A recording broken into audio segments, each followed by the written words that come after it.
സഹോദരൻ എന്നുള്ള നിലക്ക് സഹോദരൻ വഴിമാറി സഞ്ചരിക്കുന്നു എന്നുള്ളതിലൊരു വിഷമമുണ്ട്. നമ്മൾ വളരെ ശക്തമായി പുള്ളിയെ പിന്തിരിപ്പിക്കാൻ നമുക്ക് ഇടതുപക്ഷ രാഷ്ട്രീയം മുന്നോട്ട് കൊണ്ടുപോകുന്നതിനായിരിക്കും നാടിനും നിനക്കും നാട്ടുകാർക്കും ഒക്കെ നല്ലത്.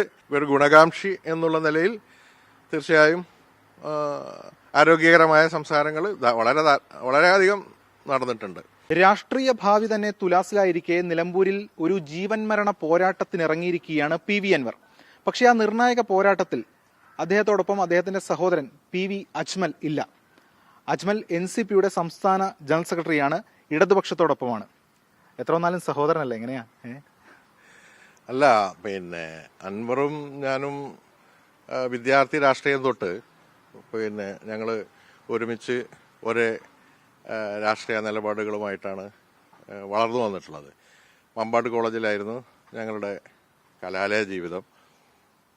ഞാനും അവനുമായിട്ട് ഒരു 1.25 വയസ്സിൻ്റെ ഡിഫറൻസേ ഉള്ളൂ. അപ്പം ഞങ്ങളുടെ വിദ്യാർത്ഥി രാഷ്ട്രീയം KSUSലൂടെ ആയിരുന്നു. ഇപ്പോൾ ഏറ്റവും അവസാനമായി കഴിഞ്ഞ ഒരു 2005 DIC NCPയിൽ വന്നു. അവർ തിരിച്ചുപോയി. അതിനുശേഷം അൻവർ തിരിച്ച് കോൺഗ്രസിലേക്ക് പോയില്ല. ഇടതുപക്ഷ സഹയാത്രികനായി ഏകദേശം 2005 മുതൽ അൻവർ പൊതുമണ്ഡലത്തിലുണ്ടായിരുന്നു. ഞങ്ങൾ NCPയിലുമായിരുന്നു, ഇടതുപക്ഷത്തോടൊപ്പമായിരുന്നു. അതെ, ഞങ്ങൾ ആ നിലയിലായിരുന്നു പോയിരുന്നത്. അങ്ങനെയാണ് 2016 നിലമ്പൂർ തെരഞ്ഞെടുപ്പ് വരുന്നത്. ഇടതുപക്ഷ ജനാധിപത്യ മുന്നണി അദ്ദേഹത്തെ മത്സരിപ്പിച്ചു, വിജയിപ്പിച്ചു. 2021 ഞങ്ങൾ ഒരുമിച്ച് നിന്ന് വീണ്ടും പോരാടി UDF സഖ്യത്തെ വീണ്ടും പരാജയപ്പെടുത്തി. അങ്ങനെ ആണ് രാഷ്ട്രീയം മുന്നോട്ട് പോയിരുന്നത്.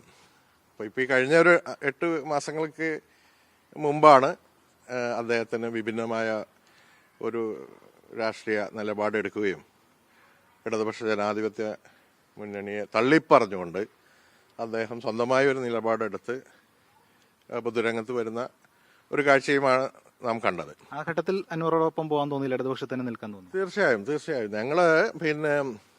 ഞങ്ങളെ ഒരു ഇടതുപക്ഷ ജനാധിപത്യ മുന്നണി എന്ത് ബന്ധം എന്ന് പറഞ്ഞാൽ 1979 അവസാനം 80 തുടക്കത്തിൽ ആ കാലഘട്ടത്തിലാണ് ഇടതുപക്ഷ ജനാധിപത്യ മതേതര മുന്നണി എന്നുള്ള ഒരാശയം AK ആന്റണിയുടെയും PC ചാക്കോ സാറിന്റെയും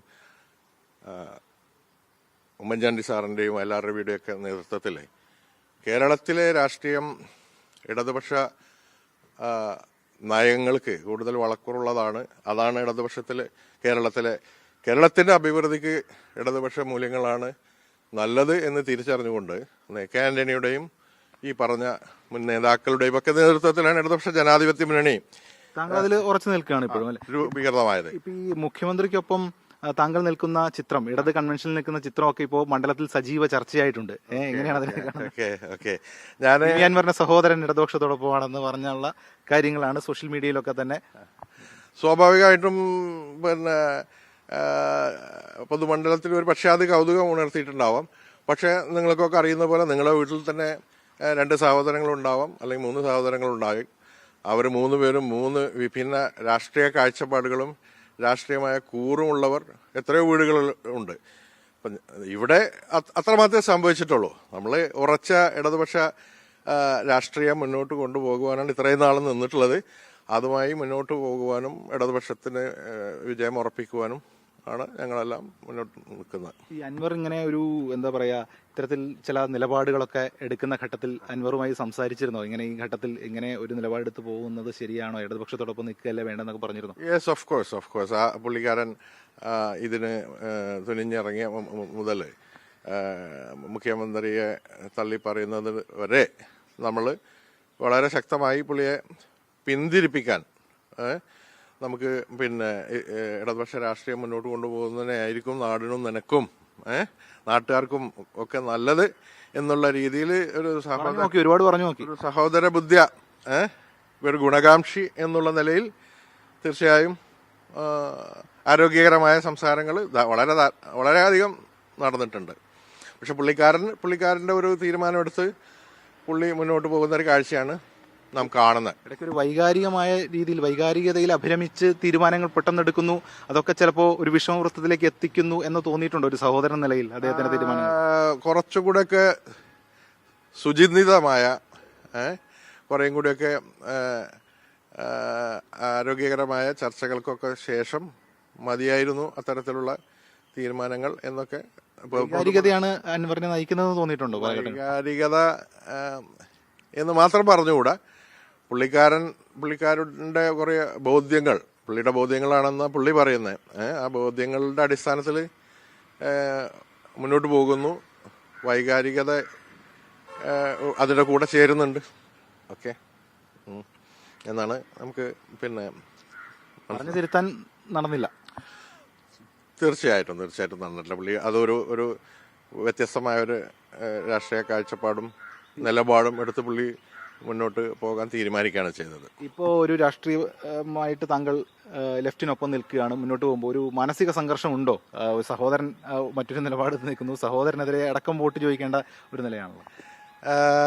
രാഷ്ട്രീയമായി ഇത്തരം ഒരു നിലപാടെടുത്ത് ഞങ്ങൾ മുന്നോട്ട് പോകുന്നതിൽ യാതൊരു മാനസിക സംഘർഷവുമില്ല. തീർച്ചയായും സഹോദരൻ എന്നുള്ള നിലക്ക് സഹോദരൻ വഴിമാറി സഞ്ചരിക്കുന്നു എന്നുള്ളതിലൊരു വിഷമമുണ്ട്. സഹോദര സ്നേഹം എന്നൊക്കെ നമ്മൾ പറയില്ലേ. അപ്പോൾ സ്വാഭാവികമായിട്ടും അത്തരം ഒരു പ്രയാസം, മാനസിക വിഷമമൊക്കെ സ്വാഭാവികമായിട്ടും ഉണ്ടാവുമല്ലോ. ഇത് ഒരു ഒട്ടും പ്രതീക്ഷിച്ച നീക്കമല്ല അല്ലേ? ഇങ്ങനെ ഒരിക്കലുമില്ല. കാര്യം അദ്ദേഹം ഇടതുപക്ഷ ജനാധിപത്യ മുന്നണിയുടെ ഏറ്റവും ശക്തനായ വക്താവായിരുന്നു. നമ്മുടെ മലപ്പുറം ജില്ലയിലെ ഇടതുപക്ഷ പ്രസ്ഥാനങ്ങൾക്ക് ഏറെ വേണ്ടപ്പെട്ടവനായിരുന്നു. മുഖ്യമന്ത്രി പിണറായി വിജയനുമായി അദ്ദേഹത്തിന് അത്രയും അദ്ദേഹത്തിന് അങ്ങോട്ടും ഇഷ്ടവും മുഖ്യമന്ത്രി തിരിച്ച് ഇങ്ങോട്ടും ഇഷ്ടപ്പെട്ടിരുന്ന ഒരു രാഷ്ട്രീയ പ്രവർത്തകനും നേതാവും MLA ഒക്കെ ആയിരുന്ന ആളായിരുന്നു. നിലമ്പൂരിൽ എന്തായിരിക്കും സംഭവിക്കുക? നിലമ്പൂരിൽ സ്വാഭാവികമായിട്ടും താങ്കൾ ഇടതിനൊപ്പം നിൽക്കുമ്പോൾ. അതെ നിലമ്പൂരിലെ ഇപ്പോൾ ഉള്ള ഒരു ചിത്രം വളരെ വ്യത്യസ്തമാണ്. തുടക്കത്തിൽ ഞങ്ങൾ തെരഞ്ഞെടുപ്പ് പ്രഖ്യാപിച്ച് സ്വരാജിനെ സ്ഥാനാർത്ഥിയായി ഇടതുപക്ഷ ജനാധിപത്യ മുന്നണി തീരുമാനിക്കുമ്പോഴുണ്ടായിരുന്ന രാഷ്ട്രീയ കാലാവസ്ഥയിൽ നിന്ന് വളരെയധികം മാറിക്കഴിഞ്ഞിട്ടുണ്ട്. ലെഫ്റ്റിന് അനുകൂലമായി വളരെയധികം മാറിയിട്ടുണ്ട്. ഒന്ന്, നമ്മുടെ സ്ഥാനാർത്ഥിയുടെ മികവും ജനസ്വീകാര്യതയും. രണ്ടാമത്, ഇപ്പൊ ഇന്നലെ മുൻ MLA Shri PV Anvar nomination കൊടുത്തതോടുകൂടി ഞങ്ങൾ ഒരു മാന്യമായ ഭൂരിപക്ഷത്തിൽ സ്വരാജ് ജയിക്കും എന്ന് പ്രതീക്ഷിച്ചെടുത്തത് നിന്ന് അൻവർ പിടിക്കുന്ന ഓരോ വോട്ടും അത് UDF-ലെ ഘടകകക്ഷികളുടെ മുസ്ലിം ലീഗിൽ നിന്നും കോൺഗ്രസിൽ നിന്നും ഉള്ള വോട്ടുകളായിരിക്കും അവൻ ചോർത്തുന്നത് എന്ന് ഏതൊരു രാഷ്ട്രീയ വിദ്യാർത്ഥിക്കും രാഷ്ട്രീയം വിലയിരുത്തിയാൽ നമുക്ക് സ്വാഭാവികമായിട്ടും മനസ്സിലാക്കാം. അതുകൊണ്ട് തന്നെ അൻവറിന്റെ ഭാവി എന്തായിരിക്കും? അതിനെക്കുറിച്ച് ചിന്തിച്ചിട്ടുണ്ടോ? അൻവറിന്റെ രാഷ്ട്രീയ ഭാവി ഇരുളടഞ്ഞു എന്ന് പല മുന്നണികളിൽപ്പെട്ട നേതാക്കളും ഒക്കെ വിശ്വസിക്കുകയാണ്. അതങ്ങനെ തന്നെയാണ്. അങ്ങനെ നമുക്ക് തള്ളിക്കളയാൻ സാധിക്കും എനിക്ക് എന്ന് തോന്നുന്നില്ല. കാരണം അൻവർ ജനങ്ങളുടെ ഇടയിൽ ഒരു ജനകീയനായി കഴിഞ്ഞ 10-20 വർഷങ്ങളായി പ്രവർത്തിച്ചു വരുന്നതുകൊണ്ട് അദ്ദേഹം പിടിക്കുന്ന ഓരോ വോട്ടും അദ്ദേഹത്തിന്റെ രാഷ്ട്രീയ നിലനിൽപ്പിന് അദ്ദേഹത്തിന് ഗുണകരമായേക്കാം. ഈ മുഖ്യമന്ത്രിക്കെതിരെ അടക്കം ഇത്ര ശക്തമായ നിലപാടെടുത്തപ്പോൾ ഈ ഇടത് നേതാക്കളും ഒക്കെ തന്നെ താങ്കളെ ബന്ധപ്പെട്ടിരുന്നോ? ഇതൊരു മീഡിയേറ്ററിന്റെ റോള് താങ്കൾ കുറച്ചു നാളെങ്കിലും വഹിച്ചിരുന്നോ? സ്വാഭാവികമായിട്ടും ഉണ്ടായിരുന്നു. അൻവറും അവരൊക്കെ ആയിട്ട് സംസാരിക്കാനോ അൻവറിനെ അവസാന നിമിഷം വരെ ഇടതുപക്ഷ രാഷ്ട്രീയത്തിനു വേണ്ടി, മറ്റു താല്പര്യങ്ങൾക്ക് വേണ്ടിയല്ല, ഇടതുപക്ഷ രാഷ്ട്രീയത്തിനും ഈ മലബാറിലെ പൊളിറ്റിക്സിനും പ്രത്യേകിച്ച് മലപ്പുറം ജില്ലയിലെ UDF-ന്റെ അപ്രമാദിത്വത്തിനും ഒക്കെ എതിരെ അദ്ദേഹത്തെ പോലെ ഒരാള് ഇടതുപക്ഷ രാഷ്ട്രീയത്തിൽ തുടരണം, ഈ മുന്നണിക്ക് ശക്തമായി പിന്തുണയും മുന്നോട്ട് പോകണം എന്നുള്ള കാഴ്ചപ്പാടിന്റെ അടിസ്ഥാനത്തിൽ വളരെയധികം ശ്രമങ്ങൾ നടത്തി പരാജയപ്പെട്ടതാണ്. അതിന് ഇടതുപക്ഷ ജനാധിപത്യ മുന്നണി നേതാക്കൾക്ക് സഹായകമായി നേതാക്കളോടൊപ്പം ഞാനുണ്ടായിരുന്നു. മുഖ്യമന്ത്രി ചോദിച്ചിട്ടുണ്ടോ സഹോദരൻ എന്തുകൊണ്ടാണ് ഇങ്ങനെ ഒരു നിലപാടെടുക്കുന്നതെന്നൊക്കെ പറഞ്ഞ് ചോദിച്ചിട്ടുണ്ടോ? മുഖ്യമന്ത്രിയെ അറിയാലോ, പുള്ളിക്കാരൻ താങ്കളെ കാണുമ്പോൾ താങ്കൾ ഒരു ഘടകകക്ഷി നേതാവ് കൂടിയാണ്. ഇല്ല അങ്ങനെ ഒരു ചർച്ചയിലേക്കൊന്നും പോയിട്ടില്ല.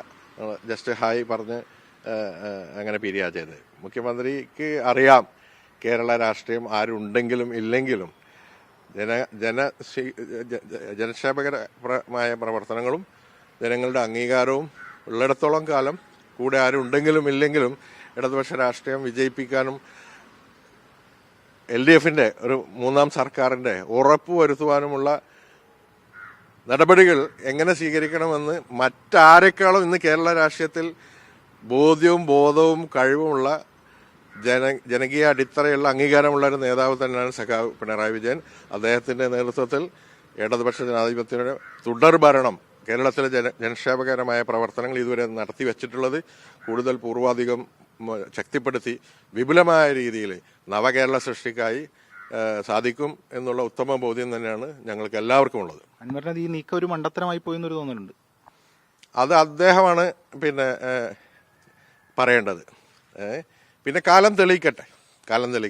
ഇപ്പോൾ ഇന്നലെ നോമിനേഷനുകളെല്ലാം തീർന്നപ്പോൾ ഏകദേശം 12 സ്ഥാനാർത്ഥികളാണ് നാമനിർദ്ദേശ പത്രിക സമർപ്പിച്ചിട്ടുള്ളത്. മിക്കവാറും എല്ലാവരുടെയും സ്വീകരിക്കപ്പെട്ടേക്കാം, എക്സെപ്ഷണലി ആരുടെയും തള്ളിപ്പോയിട്ടില്ലെങ്കിൽ. അത് നമ്മുടെ ജനാധിപത്യത്തിന്റെ ഒരു സൗന്ദര്യമായിട്ടാണ് നാം കാണേണ്ടത്. ഭാവി കാലം തെളിയിക്കട്ടെ. അതെ അതെ അതെ അതെ. എന്തായാലും താങ്ക് യു. PV അജ്മൽ അൻവറിന്റെ സഹോദരനാണ്. അദ്ദേഹമാണ് നമുക്കൊപ്പം ചേർന്നത്. എന്തായാലും ബന്ധുത്വം വേറെ, രാഷ്ട്രീയം വേറെ എന്നതാണ് അദ്ദേഹം വ്യക്തമാക്കുന്നത്. അദ്ദേഹം ഇടത് സ്ഥാനാർത്ഥി M സ്വരാജിനായി തിരക്ക് പിടിച്ച് വോട്ട് തേടുന്ന തിരക്കിലാണ്. ക്യാമറമാൻ ബിനു പാമ്പയ്ക്കൊപ്പം S രാഗിൻ, മാതൃഭൂമി ന്യൂസ്, മലപ്പുറം.